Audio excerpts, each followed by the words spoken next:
Good evening, and welcome to Solidarity on Tap. My name is Chris Kerr with the Ignatian Solidarity Network. And on behalf of everyone at ISN, as well as our National Solidarity on Tap sponsors, Mary Noel Lay Missioners, Jesuit Volunteer Corps, and Jesuit Volunteer Corps Northwest, thanks for joining us tonight. We're so glad to have you with us.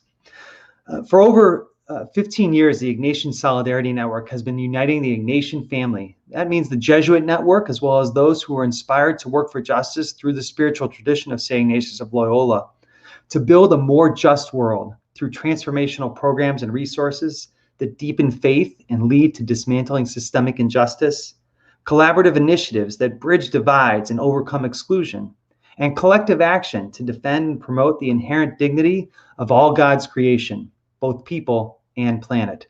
If you haven't already, please make sure to check out our website, ignatiansolidarity.net, and like and follow us on social media to get the latest advocacy alerts, educational resources, and much more.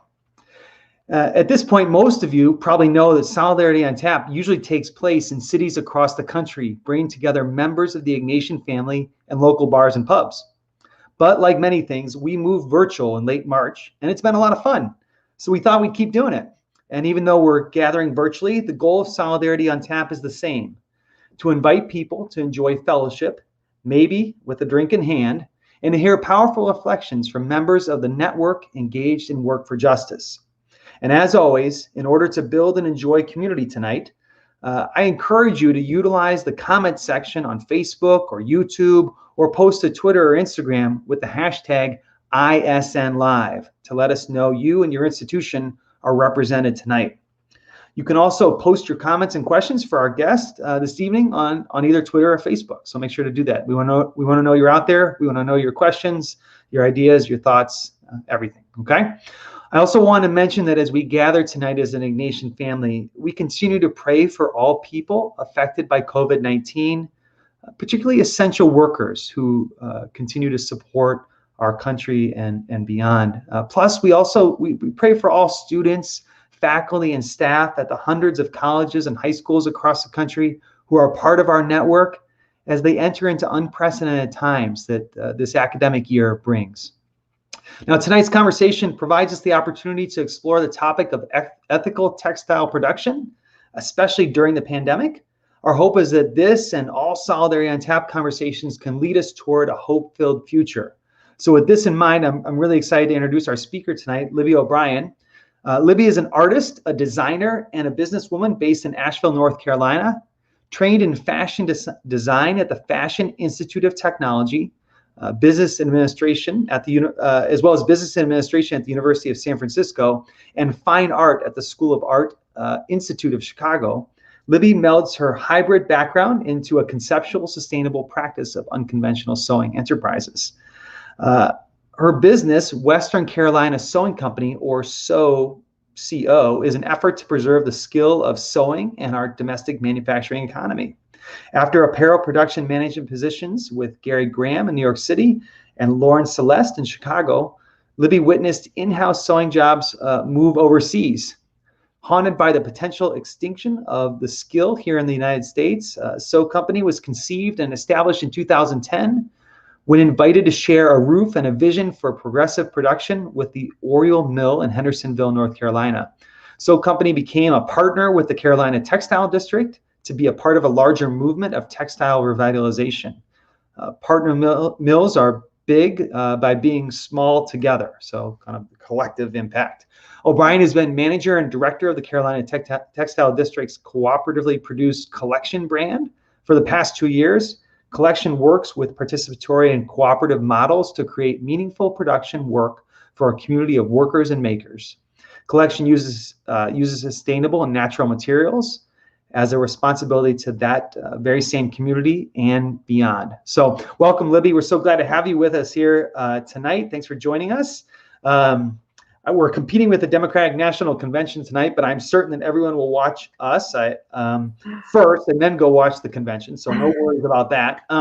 Now, Libby, you are the first fashion designer we've had in Solidarity on Tap. And so there should be an award, or it's probably like I don't know, a fancy cloak or something. I'm not sure. But anyway, can you tell us a little bit about how you've gotten to be doing the work that you're doing? What's the story behind being a fashion designer and kind of stepping into this interesting space of, I guess what I would call ethical textile production? How did you get there? Yeah. Well, thanks for having me. And I love that. I love that award. I'll take it. Well, I mean, I started sewing growing up as a child with my mom and my grandma. So I always loved to sew and to make. And when I wanted to continue that process as an adult and after high school, my uncle was in New York City at the time. And so he encouraged me to come to New York and study at the Fashion Institute of Technology, where I would learn really intense technical skills of, proper tailoring, pattern making, and then design as well. So that was a really technical experience that taught me the tricks of the trade, really, and my craft. And then I knew I wanted like a little bit more roundedness to my education. So that's when I went to the University of San Francisco and studied business there and really got a taste of social responsibility of businesses. And so that had a huge impact on how I looked back at my experience in fashion. And then I went into the world and kind of tried to find a place that those two things could meet. And so I worked in Chicago for Lauren Celeste, which was an organic children's wear company, early pioneers of organic clothing. And then went to New York City and worked in the fashion industry. So back to New York City, worked in the fashion industry there for a really amazing, creative, conceptual designer, Gary Graham. And kind of that's when I found a little bit more of a creative voice and some direction and mentorship and on my kind of my passion for creativity and thinking more about labor and hand skills and hand making garments as opposed to kind of mass producing them. But that time in New York was really, it was like 2005 to 2008. And jobs were just flying out of New York City, production jobs, sewing and small manufacturers. And we were producing everything in New York City and factories were closing down. Our kind of investor or, the kind of financial powers that be were encouraging us to move overseas so that we could be more competitive in our pricing and things like that. And so I kind of needed to take a little time out and went back to school at the School of the Art Institute of Chicago. And that's where I kind of could process all of those experiences and figure out what was next. And I really, during my time at that, during that education, my predecessor at the company I was in New York did in fact move all the production overseas. And we had this in-house team of sewers that were in our studio every day. And, it was a small group of 8 women, but their presence was very impactful. And it just broke my heart that they had lost their jobs. And my buddies that were still there were telling me stories like, it's just so creepy. The studio is so quiet and it just feels weird.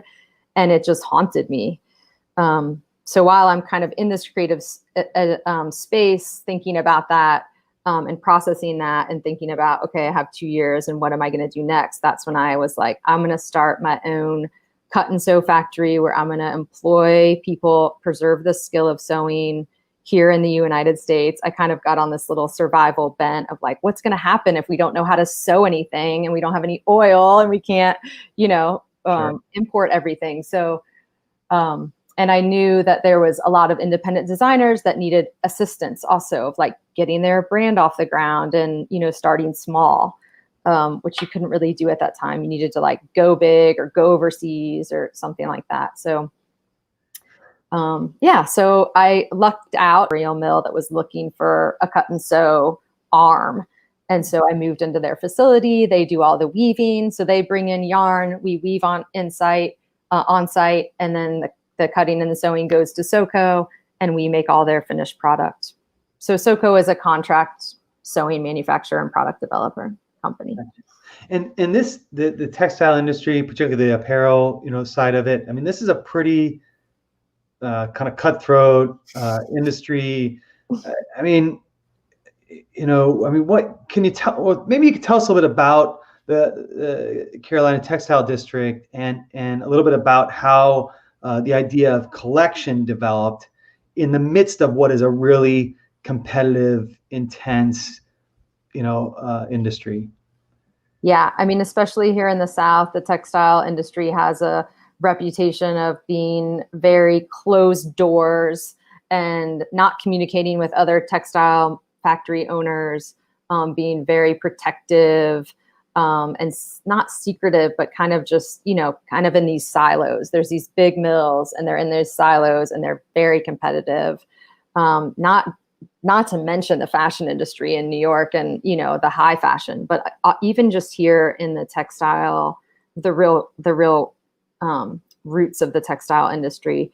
And so what the Carolina Textile District was just turned that model right up on its head and said, actually, what we really need to do is work together, because it's the only way that progress is made. And if we want to revitalize this industry, which just got decimated in 2010 and after, but even before that, after NAFTA, when everything just moved overseas, if we wanted to bring it back, which we knew we still had the skill and but we're just about to lose it because it's just about to age out of the workforce. If we wanted to preserve that knowledge and lift up a lot of the skills that even the immigrant population was bringing into our region, then we had to do it differently. And really, that's the brainchild of Molly Hemstreet of Opportunity Threads, Sarah Chester, who was with the economic development team, and Dan St. Louis, who's with a community college and a manufacturing solution center, kind of textile testing and incubator facility. So they really saw that is what could change. What could change this is by bringing people together and doing it together. Yeah, and so tell me, like, on a human level, like, what does this look like? How does this impact people in Eastern Carolina and in your region? What does this type of model do for folks as part of the production of a textile product, whether it's a piece of clothing or something else? Yeah, well, I mean, I think our biggest goal is to preserve those jobs and preserve our manufacturing economies and preserve our local economies. And so if we actually bring people together to be part of a collective and part of a cooperative and feel like we have each other's back, then they're less likely to shut down or to move overseas.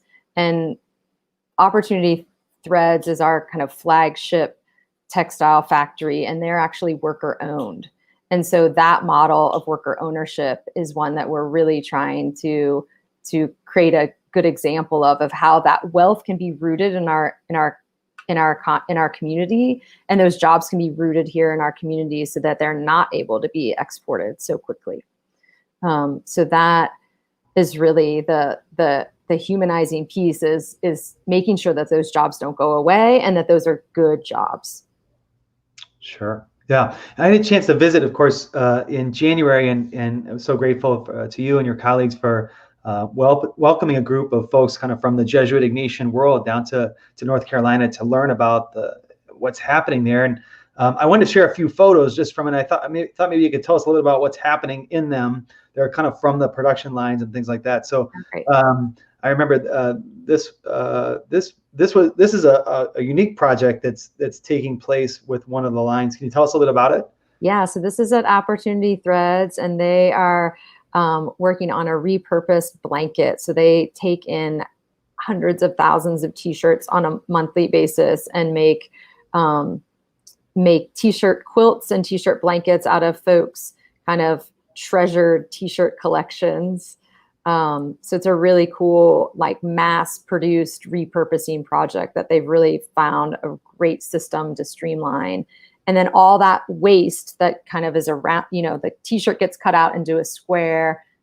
They're punching these squares out of the t-shirts, and then all that waste gets sent to a textile recycling center. So in other words, what would happen in other production facilities, whether here in the U.S. or abroad, to some of those waste materials? Where do they go? Is there a big difference between what you're doing and what other people are doing? Yeah, for sure. It costs a lot of money to recycle textiles. Nobody wants it, really, and nobody wants to process it. So it mostly goes in the landfill because people can't afford to do anything else with it. And if it doesn't go in the landfill, then it goes overseas, and then it just decimates any kind of textile production happening in another country, in a developing world. Yeah, and I remember visiting one of the other facilities that was taking in kind of mass amounts of fabric, whether t-shirts and other things, and kind of turning them into different types of either using them as parts of different types of products or even producing products. I have a great pair of socks that was given to me that was made out of lots of fabric from all kinds of things, right? Kind of brought together. And I know it's some of the fabric is ending up in the furniture industry as stuffing. What do they call that? For some batting, but also just like a non-woven that kind of goes on the bottom of chairs and things like that. Yeah, so we're trying to create this really closed loop system where it's hard because all the textiles are different fiber contents, all this, and so it's a big research project and R&D project, but we're super close to finalizing a really nice yarn coming out of our waste stream within a 100-mile radius, which doesn't really happen. There's some textile recycling happening, but it's, got to go to Spain first, and then it goes to India, and then it goes to China. And so the carbon footprint is enormous, but this is happening all in our community because there is the furniture industry here, which is really anchors us and really has the infrastructure has kind of held on a little bit because it's harder to ship all those big pieces of furniture. Sure. So that's been really helpful. So we still have the infrastructure to create a yarn from scratch. And yeah, it's going to be a phenomenal product when it's out in the world. That's great. Real quick before we go on, we have some folks that have joined us tonight. I want to make sure we recognize them. Karen is joining us as here with the Marino Lay Missioners. You seem like a good 2020 vote to me. All right, excellent. We would happily take office. Libby will be in charge. I will just. No, thank you. And then Jeannie says, hi, Chris, and welcome, Libby. Jeannie from St. Ignatius Loyola Parish in Sacramento, California. So, Jeannie, thanks for joining us again tonight. Grateful to have you. Now, Libby, I'm going to put my mask on because I want to talk a little bit about the pandemic. So I thought I'd put on my collection mask to do that. Can you tell us a little bit about how the pandemic impacted the community there, especially folks in the textile industry? And then also how collection responded to, not collection, but the Carolina Textile District responded to the reality of the pandemic as well. Yeah, I don't think we actually even really kind of mentioned collection yet, which is kind of the Carolina Textile District is this network of manufacturers, and we're kind of like a industry professional association. But we come together to lift up best practices and to share a common values system around how we should be running our factories in this new era. And so then collection is kind of a spin-off of that, which is our own collectively produced brand. And so all the partners kind of have their little niche that they're really good at, something that they really excel at. And so collection is kind of bringing all of those things together and creating a cohesive brand and bringing that work back to the factories so that we can create some stability and good, really good, solid contracts for our workers, or for our factories and our workers, obviously. So collection kind of had already been starting to think about how are we going to produce collectively, and we kind of just launched in this past year, mostly to the Catholic community. And when the pandemic hit, we just went into response mode. I mean, all of our, it was basically like mask mania, and there was a real need and demand for masks and gowns. And we felt like we already kind of had this enormous database of manufacturers, and we had this core team of people that trusted each other and that had worked together in the past. So we were able to really leverage all of those relationships and say, okay, what can you do? What can you do? What can you do? And come together to figure out what the best product would be to be, cover our community in the safest way and make sure that people weren't going to shut down their doors. Because that was what was happening, is that especially the furniture manufacturers, I mean, their orders just halted. All of the retailers just stopped all of their orders, and our furniture factories were looking at massive layoffs. And so what we were able to do is use our resources with our, raw materials and finding a really good domestically sourced product that had really good, technical capabilities in the antimicrobial fabric that we're using on the masks, and get that work out to customers very quickly. So we set up a warehouse. We had some people cutting, some people sewing, and just like, and bringing it all under one roof was really key. So we were working with over 60 manufacturers to produce one single product. And so it was that just, I think just that resiliency of community that already existed, and that that I think is what helped us. We're in general, we like to organize. And so we already had that kind of reputation, and we had people that kind of trusted who we were and what we were about, and that we were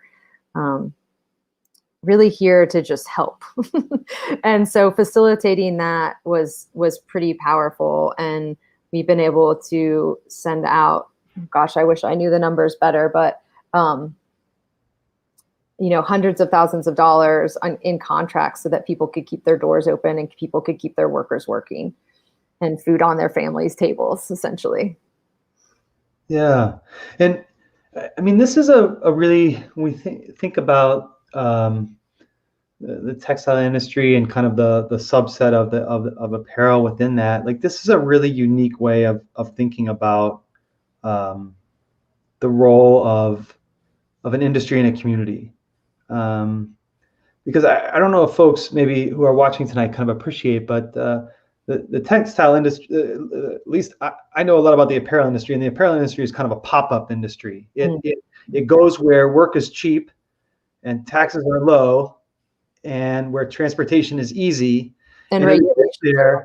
Yeah, and it exists there until some of those factors don't exist anymore, and then it moves, right? And so it's very and it's not brand. It's not brand oriented, right? So it's not like the same stuff gets produced in the same community for many years, and that company is based there. Most of it is contract work, and things like that. And I think also just to appreciate, you're speaking about the masks, the face masks that I had on earlier, and that's a pretty simple piece. But especially as you get into more complex products, like collection carries, right? You get many people whose kind of heart and soul goes into creating that product. Can you? And so we were kind of looking at this image. This is from Opportunity Threads in terms of the blanket, kind of the memory blankets, or that they create. But products take a lot of work to produce them. Can you talk about, can you tell us about, I was wearing this mask, can you tell us about what goes into the creation of this, kind of from design to getting it to the consumer? What's the story behind this? Yeah, sure. Well, that mask particularly was designed with a bunch of doctors. So, as soon as the doctors were asking for masks, they came into the factory and we started putting prototypes on them. And so what works, what doesn't work, what kind of, where's the width, where's the height, how many pleats, how deep should the pleats be, these are the pleats, those folded bits on the side, how it's very specifically designed actually to cover an N95, because that's what they needed at the beginning. Was they had a few N95s, but they were, precious. So we needed to make sure that we could put something over them so they could last longer. And so then finding the right materials was the next thing. And that we were able to find locally here in South Carolina, a really great company that does, professional workwear. And they had already a medical grade textile that had an antimicrobial finish that could be used as a mask. Then that fabric needs to get tested. So that's a really great resource that we have in this region, is the Manufacturing Solution Center, which could test all of that and make sure that it lived up to its expectations and that it would be safe to be worn as a mask and also be safe, with the virus. And I mean, it's not like it's not an N95. It doesn't have these medical, any kind of antiviral for COVID, but it's the best thing that we could find. And so then we have to find elastic. Elastic was in scarce supply. Nobody could get their hands on elastic. So that's when, the network once again served us, because it was like, I can get this much. They were like, rationing it out. So it was like, I can get this much. I can get this much. Okay. We can all get enough for everybody to have to make some masks. So it did take some time, but we weren't really willing to go and just put something on the market unless we knew it was what was going to be, useful and what was going to be effective. Sure. Yeah. And then everybody does time study. We give it to a bunch of different factories so they can give us some time studies, look at the construction, make sure it's the most efficient way to make it for everybody, because everybody has different setups. Everybody has different machines. Everybody has different skill in their workroom. And so we also spent a lot of time with the pattern and with the construction to figure out what was going to work for everybody. And we went through a lot. And then there's this quality control. You have 60 manufacturers trying to produce one thing that can go out to be a uniform product. Was insane. I mean, I definitely stayed up on some all-nighters looking at images of masks and circling red and sending notes back. Mm-hmm. So it was that was a back and forth. And we were doing it all virtually, of course. Sure. Right. Right. Oh my gosh. Yeah. So a lot of complexity into it from kind of from designing it to getting it to we missed a couple stages there too, but to get it to the consumer, right? Like but it seems like such a simple product. Yeah. I think is your point, right. And actually a lot goes into it. Right. And yeah, exactly. And to think about a product that is more intricate, whether it's a piece of clothing or a bag or something like that maybe doesn't have the medical requirements, but has a lot of other pieces, parts and things like that. And I just want to share this image. We've been working with Collection and with our partner Ethics Merch to invite the Ignatian network into utilizing kind of this ethically made mask, both from a labor standpoint, but also from a environmental standpoint, as a way of kind of carrying out their mission as they're inviting people back to their churches and parishes. So this is an image of Father Jim Shea, who's the pastor of St. Peter's Parish, the Jesuit parish in downtown Charlotte, North Carolina, sporting a version of the mask that's being made. And he's there with St. Ignatius, who also is wearing a mask. A good selling point. If you can get Ignatius to wear something, it must be.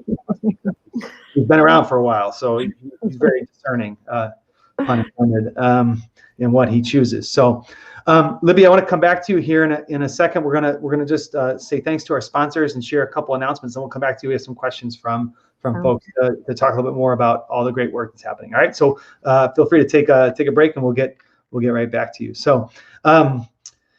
I want to share a few ways to connect with the Ignatian Solidarity Network. We're really happy to have been able to connect with Libby here tonight and learn about Collection and her partners there in North Carolina. You can support their important work and do your part to mitigate the spread of COVID-19 by ordering a face mask available on ISN's web store in two styles. We have one declaring that voting is an act of love. It's actually part of our election 2020 campaign. Voting is an act of love. And then we also have our a popular one, just our solidarity mask. It's the one I was modeling earlier. There we go. So make sure to check those out in our store. Speaking of voting as an act of love, this fall, exercise the right and responsibility to vote for candidates and issues that support the common good and concern for the most vulnerable people in our society. Join ISN's Voting as an Act of Love campaign to register and commit to vote and to mobilize your community to do the same. And you can get involved at igsol.net/vote. So make sure to check that out this evening. Speaking of voting, we have a voting squad captain training. We invite you to register now for this upcoming training for resources, structure, and guidance to engage your community, friends, families, school, church, to register voters and to mobilize voters for election 2020. So make sure to register at the link that's on the screen right there. On other fronts, from October 19th to 26th, you can be part of the first virtual Ignatian Family Teach-In for Justice, by joining the largest annual Catholic social justice gathering in the country from a screen near you. Join us for incredible speakers, including Father Brian Massengale, Olga Segura, Mauricio Lopez, Father Greg Boyle, Father James Martin, Bishop Mark Seitz, and Sister Helen Prejean. Lots of exciting speakers. You can register at our website. Go to ignatiansolidarity.net/IFTJ. Also, applications are available for those who are interested in presenting at the teach-in, and you can find details at igsol.net/speakers. I also want to mention we have an exciting event coming up.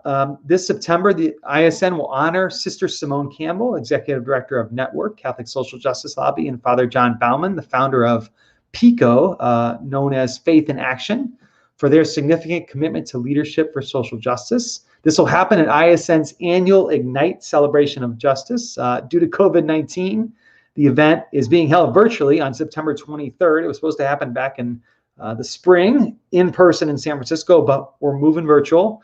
And we'd love to have you join us on September 23rd to celebrate the good work, faithful work for justice of Father Bauman and Sister Simone. You can learn more at ignatiansolidarity.net/ignite. Now let me tell you about our sponsors. Maryknoll Lay Missioners work internationally with those at the margins for a more just, compassionate, and sustainable world. To learn more about their work, join their Meet a Missioner Monday. These are live streams on their Facebook page each Monday at 11 a.m. Eastern Time. So make sure to check that out online. The Jesuit Volunteer Corps, JVC, is a full-time volunteer program that works for social justice while exploring spirituality and faith through a framework of Catholic Ignatian values for individuals between the ages of 21 and 35. And you can learn more at jesuitvolunteers.org. Jesuit Volunteer Corps Northwest, JVC Northwest, is focused on the core values of community, simple living, social and ecological justice, and spirituality and reflection. JVC Northwest is a national direct AmeriCorps program serving in 24 locales across Alaska, Idaho, Montana, Oregon, and Washington. You have to be 21 or over to be eligible for JVC Northwest. So make sure to check out more about them at jvcnorthwest.org.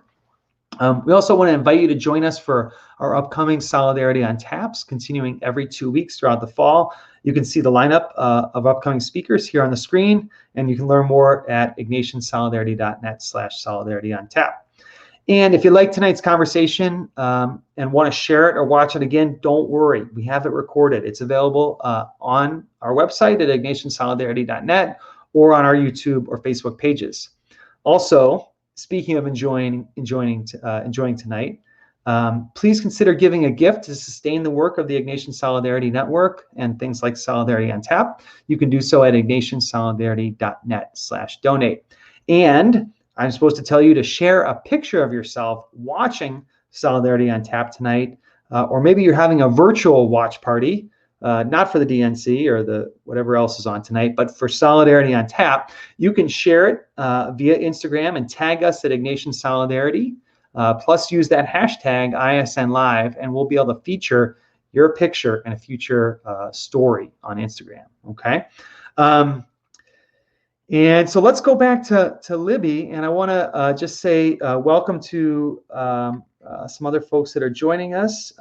Welcome to Nora, who's joining us from Royal Oak, Michigan. Thanks for being with us, Nora. And then let's see. I want to talk a little bit about something you mentioned earlier, Libby, around this idea of kind of this kind of sustainable mindset. You mentioned kind of the recycling of fabric, and this there's probably a way to describe this idea, but kind of where we're always trying to figure out where to fit something back into the system, right? That we don't, we're trying not to throw anything away. Is there a term or a phrase that we use to describe that kind of mindset around production? And like, is there anything else you can kind of tell us about how you're doing that? It's called the circular economy. Circular economy. Thank you. You that. Yeah. So it's basically that kind of cradle to cradle.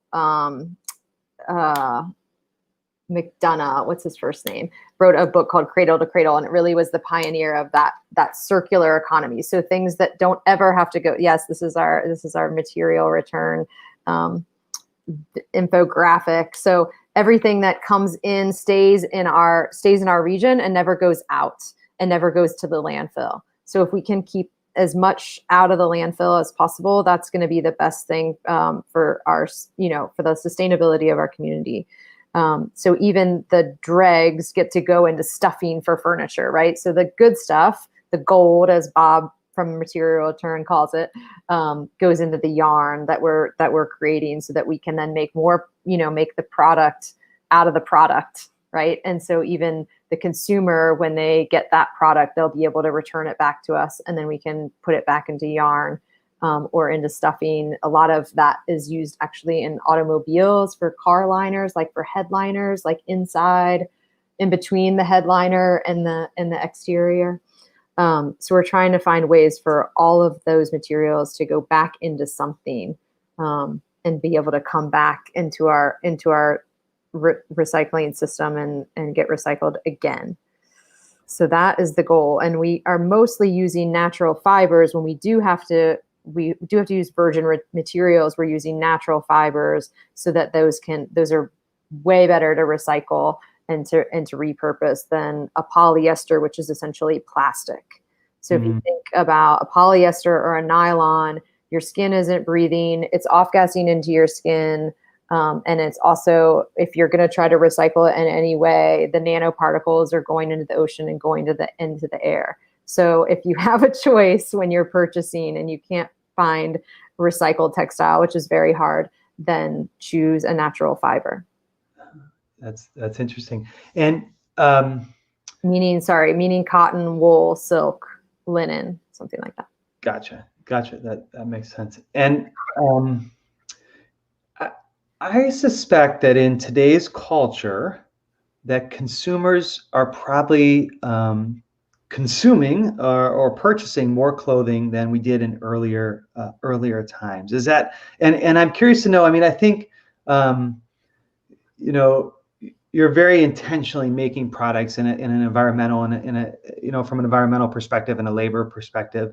And I would have to think that kind of inviting the consumer into thinking about their consumption is a part of collection's mission. Can you talk a little bit about that? Yeah, absolutely. I think we're asking folks to first, reuse. So first, like, repair, reuse. And then if you have to buy something, then you buy something that's sustainably and ethically made. So it's kind of an, shooting ourselves in the foot by just saying, like, you actually don't need to buy anything. You have enough in your closet, probably, right at this moment. But if you do need something, then you make a choice to buy something sustainably made, something ethically made, something that is going to last. So something really durable. And that is a little bit more, not trend driven, so that it's not going to go out of fashion. I think that the average garment purchased right now is worn 10 times before it's discarded. So, I mean, 10 times, like I wear my jeans every day for 3 years until they have holes in them, and I patch them and repatch them and repatch them. So just thinking about that, like then what happens to that garment? It goes into a landfill. If it's polyester, it's going to live for 1,000 years in that landfill, or beyond. The average human has an 80-pound textile waste a year. So 80 pounds of textile waste is what's thrown away a year. And honestly, just giving it to Goodwill is actually not a great solution anymore, because the Goodwills and the Salvation Armies or whatever thrift store you use is like just has an onslaught of textile waste, and they don't know what to do with it either. And so then it gets, like I said earlier, shipped overseas. And then, any kind of country, any kind of developing country that has any textile industry at all is getting that, and then they have to deal with it. So donating is great. Obviously we don't want to put it in the landfill. If someone else can use it, that's great. But buying less and using less and then donating or then repairing or then recycling is actually the more sustainable route. Yeah. I think people think, oh, I'm going to buy it, but then I'm going to donate it. It's just not. Yeah. Sure. Yeah. And then, I mean, as you point out, from a business perspective, that's a little bit of an awkward message to kind of send as a producer and a designer, right? I mean, how do you during we mentioned that you got your business degree from USF, University of San Francisco, the Jesuit University in San Francisco, and you talked a little bit about that.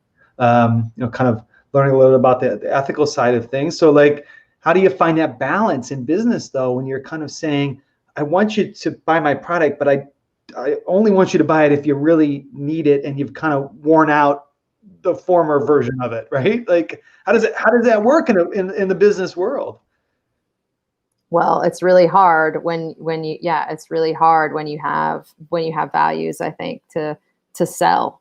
And honestly, we're not that great at it. Like, we're really good makers and we're really good producers. And I think that agency of making and that agency of creation and those skilled jobs are what we most care about and what we're most concerned about maintaining. And so the sales thing kind of comes second for us. And so that's why teaming up with a partner like Ethics, who has a great mission for ethically produced merchandise, is really key for us. So having other people be able to tell our story and then put it out into the world is really key. And I think collection in general, for me, I've always called it this megaphone for worker voice. So the work that we're doing is really on the ground and maintaining our relationships with our factories and making sure that those factories are living up to the standards that we've established together cooperatively. And then collection is really just kind of the outward facing brand of all of that work, of all of that organizing, and all of those best practices that our partner factories are doing independently of us and collectively with us. And yeah, I mean, that's a tough one. That's a tough question. I don't think I have the right answer for that. Yeah, no. I mean, I think it's a tension for that, as you said, if you want to have it's difficult to have ethics, right? It's difficult to have kind of to do that. It's challenging. It's a longer term game. Yeah, exactly. Yeah. Real quick, tell us about you mentioned kind of the cooperative model of business. Can you just tell us how that, briefly how that works? I think a lot of folks aren't familiar with cooperatives. Maybe they've heard about it when their kids were in preschool or something like that, but maybe not. I don't know about how it might work in a textile realm or something like that. Yeah.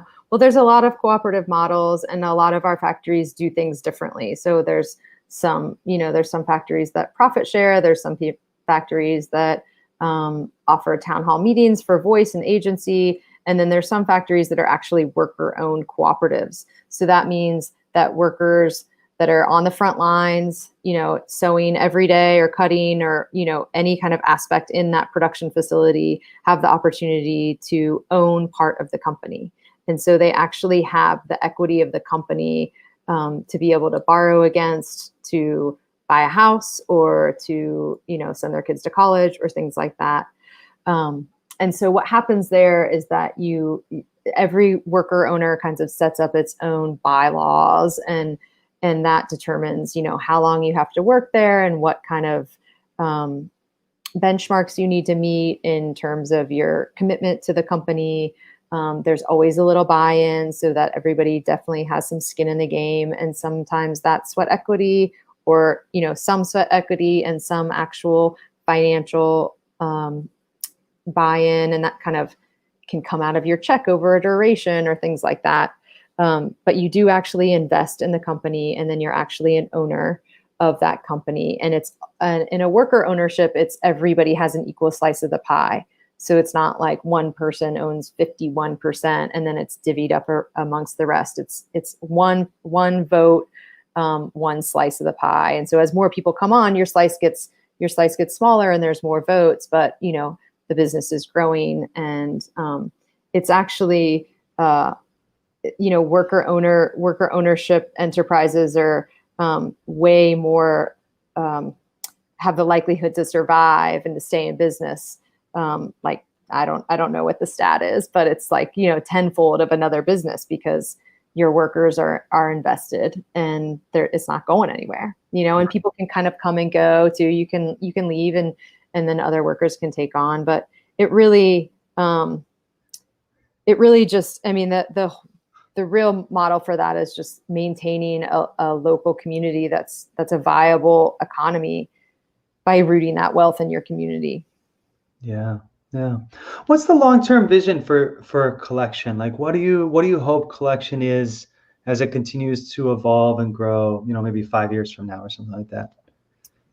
Yeah, I mean, I think our goal is that it becomes a brand that is recognized for its ethics, and that people that are making choices with the way that they eat their food, or the way that they're buying their food from a local farmer or from an organic farmer or things like that model of awareness kind of starts to bleed into textiles, and collection can, be there to serve those folks that are trying to make those good choices about what they're putting next to their skin, what they're putting into the earth, because textiles is an agricultural industry. It starts with the cotton, it starts with the flax, it starts with the wool and the linen and the silk.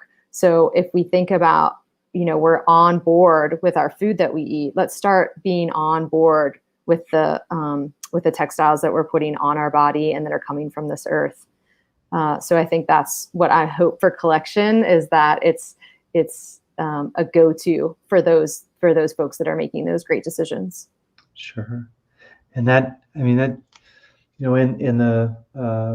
as we think about apparel, especially like in the world of kind of ethical apparel, there are different ways of approaching ethics in apparel, right? And there are people working to bring up the standards of the worst factories from a labor environmental standpoint. And then it seems like collection is kind of trying to help us understand what is the ideal, what do we truly want to be in terms of the type of mask we put on our face, or bag that we carry on our shoulder, or things like that, right? And so that it seems really important to have a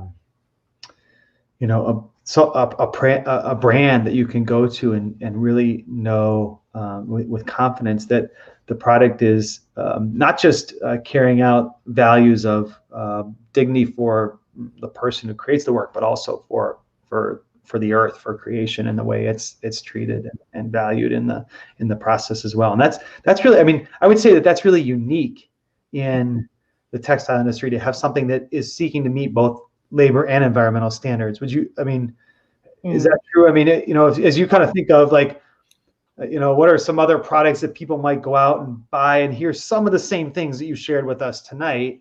Mm-hmm. It would seem that something that is trying to do both the environmental, the reuse, the recycle, as well as the worker-owned cooperative, model is pretty unique. Yeah.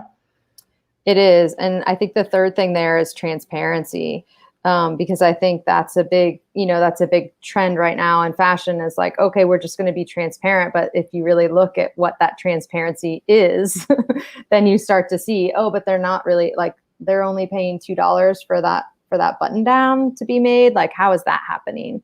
Their fabric is only costing 50 cents. Like, how is that actually, viable?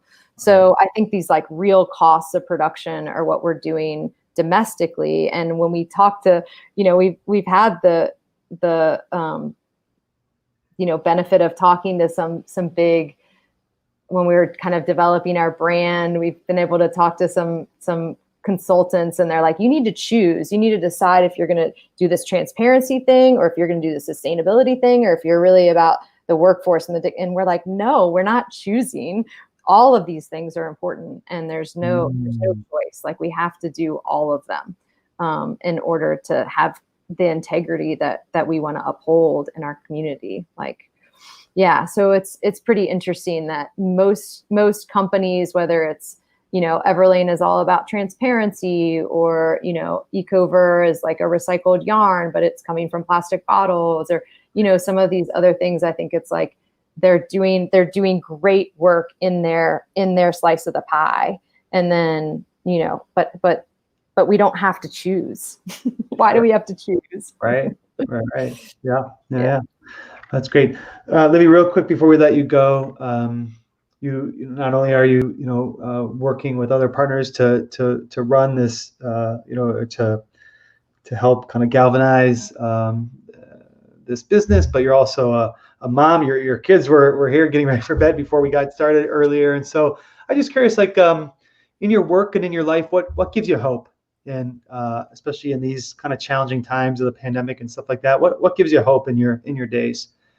Oh my gosh. I mean, just all of these manufacturers and all of these makers and all of these sewers that have come together to produce this product recently with the pandemic has been incredible. And just hearing their testimonials of, I think part of it is just having work that feels like it's helping, that we're actually making gowns that are going into hospitals, and we're making masks that are, covering our local teachers and the students of our community has just been so great. And just hearing that, like, we wouldn't have been able to do this without this community, and we just value this community so much that keeps me going, and that gives me hope that people are starting to see, even people that you wouldn't maybe normally expect to be open to this kind of collaboration and this cooperation are on board and are seeing that we couldn't have done this if we didn't do it together.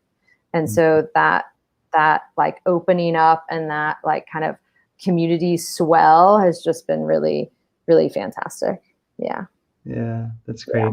Well, again, Libby, congratulations for being the first fashion designer to join us on Solidarity on Tap. We'll send your trophy to you in the mail. And but thank you so much for being with us tonight. Thank you for your the work that you do. Thanks for your partnership in the products and ways of being able to share the stories of collection and those you work with there in North Carolina. And yeah, thanks so much for your time tonight. So great to be with you. I really appreciate it. Yeah, and thanks to everyone for joining us or for Solidarity on Tap. Make sure to join us in 2 weeks. And we'll be talking a little bit more about labor rights, but from a different perspective. So we look forward to being with you then. Have a great night.